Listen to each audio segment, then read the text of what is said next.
नमस्कार दोस्तों, स्वागत है आपका एक और हेल्थ एजुकेशन वीडियो में। आज हम बात करेंगे एक बेहद जरूरी और जिंदगी बचाने वाली दवा के बारे में, जिसका नाम है फेनिटॉइन। अगर आपके घर में कोई मिर्गी से जूझ रहा है, किसी को स्ट्रोक के बाद दौरे आते हैं या कोई न्यूरोपैथिक दर्द से परेशान है, तो ये वीडियो आपके लिए बेहद जरूरी है। तो चलिए शुरू करते हैं बिना देर किए। फेनिटॉइन क्या है? एक परिचय। फेनिटॉइन एक एंटी एपिलेप्टिक और एंटी कन्वल्सन दवा है। अब आप सोच रहे होंगे इसका मतलब क्या हुआ? तो देखिए, हमारे दिमाग में लगातार बिजली जैसी हलचलें होती हैं, जिसे हम न्यूरॉन एक्टिविटी कहते हैं। जब ये एक्टिविटी असामान्य हो जाती है तो मिर्गी के दौरे आने लगते हैं, और यहाँ फेनिटॉइन काम करता है। ये दिमाग की अत्यधिक इलेक्ट्रिकल एक्टिविटी को कंट्रोल करता है और दौरे को रोकता है। ये दवा वर्षों से इस्तेमाल हो रही है और कई लोगों की जिंदगी बेहतर बना चुकी है। फेनिटॉइन के उपयोग। अब बात करते हैं कि ये दवा किन किन स्थितियों में दी जाती है। मिर्गी के दौरे रोकने के लिए सबसे सामान्य उपयोग, अगर किसी को बार बार दौरे पड़ते हैं तो फेनिटॉइन उन्हें रोकने में मदद करता है। सिर की चोट या स्ट्रोक के बाद दौरे। कई बार सिर पर चोट लगने या स्ट्रोक होने के बाद अचानक दौरे शुरू हो जाते हैं। फेनिटॉइन यहाँ एक ढाल की तरह काम करता है। Trigeminal neuralgia. चेहरे में नसों के दर्द में भी इस दवा का उपयोग होता है। ये दर्द इतना तीव्र होता है कि आम इंसान बर्दाश्त नहीं कर पाता। हार्ट अतालता। ये सिर्फ दिमाग के लिए नहीं, बल्कि दिल की कुछ समस्याओं में भी इस्तेमाल होता है। तो देखा आपने ये दवा कितने गंभीर और जरूरी मेडिकल कंडीशंस में काम आती है। फेनिटॉइन कैसे काम करता है? अब सवाल उठता है, आखिर ये दवा काम कैसे करती है? फेनिटॉइन हमारे दिमाग की न्यूरॉन एक्टिविटी को स्थिर करता है।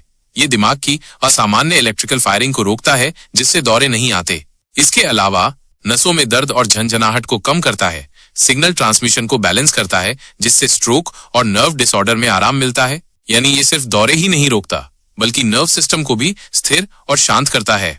फेनिटॉइन की सही खुराक। दोस्तों, कोई भी दवा जितनी जरूरी होती है उतनी ही जरूरी होती है उसकी सही खुराक। बड़ों के लिए सामान्यतः 100 मिलीग्राम से 300 मिलीग्राम दिन में 1 से 2 बार दी जाती है, लेकिन हर मरीज की स्थिति अलग होती है। डॉक्टर की सलाह के बिना कभी खुद से खुराक तय न करें।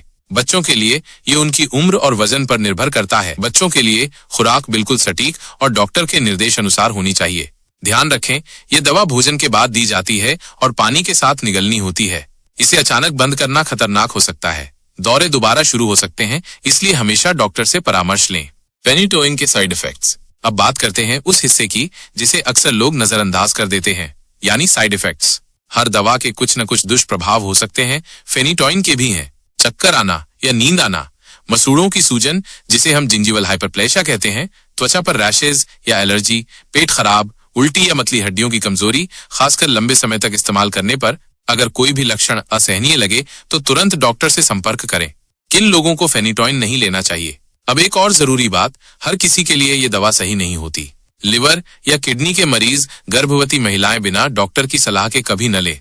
जिन्हें इस दवा से एलर्जी हो, उन्हें तो बिल्कुल नहीं लेनी चाहिए। मरीजों का अनुभव और देखभाल।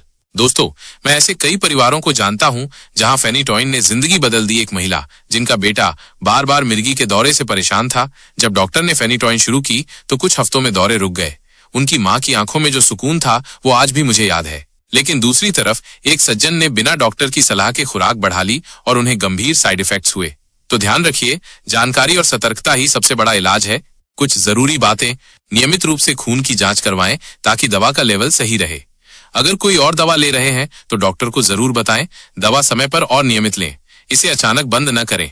निष्कर्ष, फेनिटॉइन एक शक्तिशाली और कारगर दवा है, लेकिन इसके इस्तेमाल में सावधानी और समझदारी जरूरी है। ये दवा मिर्गी, दर्द और दौरे जैसी गंभीर समस्याओं में राहत देती है, लेकिन इसे किसी चमत्कार की तरह नहीं, बल्कि जिम्मेदारी से लेना चाहिए। मेरी आपसे गुजारिश है, डॉक्टर की सलाह से ही दवाओं का सेवन करें और दूसरों को भी इस बारे में जागरूक करें। अगर आपको ये जानकारी अच्छी लगी हो तो वीडियो को लाइक करें, कमेंट करें और शेयर करना न भूलें। मिलते हैं अगले हेल्थ एजुकेशन वीडियो में। तब तक के लिए स्वस्थ रहिए, सुरक्षित रहिए। धन्यवाद।